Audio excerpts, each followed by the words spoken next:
कोई ओवरसीज़ हो या कोई परदेसी वगैरह, क्योंकि उनको ना ज़्यादा आइडिया होता है बाहर के रहन सहन का। बाकी पाकिस्तानी मैं देख रही हूँ, अगर मुझे ओवरसीज़ मिल जाए तो ज़्यादा बेटर है। मेरे वालिदैन भी पाकिस्तानी थे, तो इसलिए मैं चाहती हूँ कि मैं किसी पाकिस्तानी से शादी करूँ। मुझे कुछ भी नहीं चाहिए उससे, बस मुझे ये चाहिए कि वो मेरे से लॉयल हो, मेरे साथ चल सके। बाकी हर चीज़ उसकी मैं देखूँगी। उसको मैं अपने साथ यूके ले जाऊँगी, यूके में ही सारा हम रहेंगे, सारी हर चीज़ देखूँगी और मेरे साथ मेरे बिज़नेस में वो मेरा हाथ बटाए।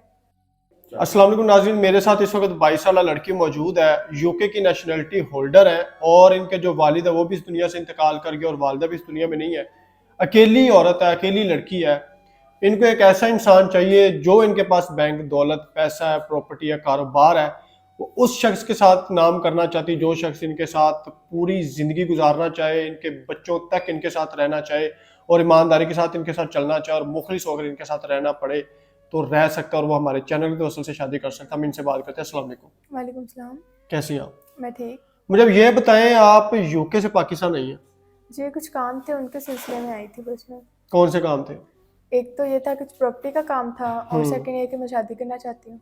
शादी करने के लिए यूके इतना बड़ा मुल्क है और वहाँ पे इतने अच्छे अच्छे पढ़े लिखे तालीमी याफ्ता लोग हैं, तो आप पाकिस्तान में शादी करने के लिए आ गए? असल में ना मेरे वालिदैन भी पाकिस्तानी थे, तो इसलिए मैं चाहती हूँ कि मैं किसी पाकिस्तानी से शादी करूँ और मुझे कुछ भी नहीं चाहिए उससे, बस मुझे ये चाहिए कि वो मेरे से लॉयल हो, मेरे साथ चल सके। बाकी हर चीज़ उसकी मैं देखूँगी। मतलब मजदूर हो, मेहनत कश हो, जिस तरह का भी हो, मतलब आपके साथ अगली ज़िंदगी तक रहे। जी, बिल्कुल ऐसा ही है। वालिद का इंतकाल कैसे होता है? वालिद को असल में हार्ट अटैक हुआ था रिसेंटली। और वालदा? वालदा जब मैं बहुत छोटी थी, तकरीबन कोई 12 साल की होंगी, तब उनको कैंसर था। काफ़ी इलाज करवाया था लेकिन वो ठीक नहीं हो सकी, तो उनका इंतकाल हो गया। इतना पैसा होने के बावजूद आप वालदा का इलाज नहीं करवा सके? बस वो जो लिखा होता है वो तो होना ही होता है फिर। किस्मत मतलब नसीब में जो अल्लाह ने लिखी हुई है वही जी है। बिल्कुल ऐसे, जितनी ज़िंदगी। अब मुझे आप ये बताएं, आप पाकिस्तान में आई हुई हैं, रिश्तेदार भी आप कह रही हैं यहाँ पर है, दोस्त साहब भी यहाँ पर है, तो आप अपना होटल में क्यों रह रही हैं? असल में मेरे वालिदैन ने लव मैरिज की थी, तो उसके बाद ख़ानदान में किसी से कोई कांटेक्ट नहीं था, तो कभी आना भी नहीं हुआ पाकिस्तान में, तो बस इसीलिए किसी से रब्ता ही नहीं है। किसी से कोई राब्ता नहीं है? नहीं, किसी से कोई रब्ता नहीं है। आपका पैसा आपके वालिद की मेहनत देकर वो ऐसा कर रहे हैं या कोई और दुश्मनी है या कोई ऐसी भी बात है? बस वही कि हम गांव से थे थोड़ा, तो उन्होंने लव मैरिज कर ली थी, बस फिर वो बाहर चले गए, तो उसी सिलसिले में किसी ने बुलाया नहीं। अब कितने दिनों तक आप पाकिस्तान में? बस मैं कुछ अर्सा के लिए ही हूँ। मतलब आप चाहती हैं कि हमारे चैनल पे वीडियो लग जाए और आपके लिए कोई ऐसा इंसान मिल जाए, आपके साथ उसकी शादी हो जाए, कोई 6 माह 1 साल यहाँ पे गुजारे, फिर अगर वो आपके साथ यूके जाना चाहे तो क्या कहती हैं आप? जी, ऐसा ही है। मैं चाहती हूँ कि मुझे कोई मिल जाए। मैंने काफ़ी वीडियोस देखी थी यूट्यूब पे, लेकिन मैंने आपका देखा तो मुझे बहुत ज़्यादा अच्छा लगा, इसीलिए मैं आई हूँ इधर। और सेकंड ये है कि अगर मुझे कोई मिल जाता है ऐसा, तो उसका टिकट वीज़ा जो भी उसकी हर चीज़ होगी वो सारा मैं ही देखूँगी। अच्छा, मुझे ये बताएं, जाहिर सी बात, इतनी बड़ी दुनिया है, इस दुनिया में इतने ज़्यादा शहर हैं, इतने बड़े बड़े मुल्क हैं, तो पाकिस्तान में तो आप हैं, लेकिन आप मुझे ये बताएं कि शख्स कहाँ का हो, कैसा हो, किस तरह का हो? असल में तो मैं यही देख रही थी कि कोई ओवरसीज़ हो या कोई परदेसी वगैरह, क्योंकि उनको ना ज़्यादा आइडिया होता है बाहर के रहन सहन का।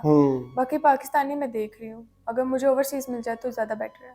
नहीं, आपकी कोशिश क्या है, ओवरसीज से करनी है या पाकिस्तानी इंसान से करनी है? ज़्यादा तो ओवरसीज़ ही है, लेकिन मुझे पाकिस्तानी भी अगर मिल जाए, कोई लॉयल बंदा जो मेरे साथ चले, तो मैं उससे कर लूँगी।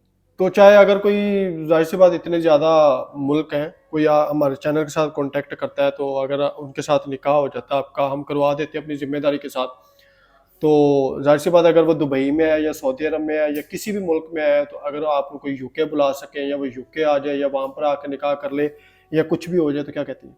बस यही है कि मुझे मिल जाए, बाकी वो उसको मैं अपने साथ यूके ले जाऊँगी, यूके में ही सारा हम रहेंगे, सारी हर चीज़ देखूँगी और मेरे साथ मेरे बिज़नेस में वो मेरा हाथ बटाए। कोई उम्र की शर्त बता दे, कोई सूरत शक्ल की शर्त बता दे, जाहिर सी बात है कुछ ना कुछ शर्त आपकी भी होगी। नहीं, शर्त तो कोई नहीं, बस मुझे उससे लॉयल्टी चाहिए। मतलब मुखलिस हो के आपके साथ जितनी ज़िंदगी है वो चले। जी, बस इतना ही। ठीक है नाज़रीन, मज़ीद आगे जाने की ज़रूरत नहीं है, हमने मुख्तसर सी बातें की है और टाइम पास किए जो बगैर हमारे साथ वही शख्स रब्ता करे जिनको पता हो कि हमने अपना घर बसाना है। लालची लोग होंगे जो इनको इनका पैसा नज़र आ रहा होगा या कुछ भी चीज़ें, मतलब जाहिर सी बात है, अगर मैं एक गरीब हूँ तो मैं सबसे पहले देखूंगा उसके पास करोड़ रुपया, 2 करोड़ रुपया, 4 करोड़ रुपया, मेरी तो ज़िंदगी संवर जाएगी, ये सोचकर आप रब्ता ना कीजिएगा। जाहिर सी बात है, अगर आप इनको इनको मुखलिसी दिखाएंगे, इनको लॉयल्टी दिखाएंगे, तो जाहिर सी बात है, इनका पैसा आपका पैसा है, इनकी दौलत आपकी दौलत है। ईमानदारी के साथ मुखलिस होकर आप इनके साथ स्टाम्प पे करवाएंगे कि हम इनके साथ क़यामत, जब तक अल्लाह ने ज़िंदगी दी हुई हम इनके साथ खड़े हुए हैं और खड़े रहेंगे।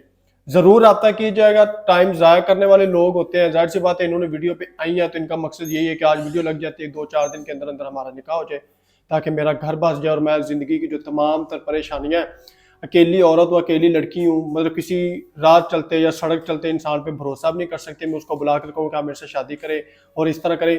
आप ज़रूर रब्ता कीजिएगा ताकि हमारे चैनल की तवज्जो से इतने घर बस गए हैं तो एक और घर बस जाएगा, तो हमें और क्या चाहिए। इजाज़त है, अल्लाह ने।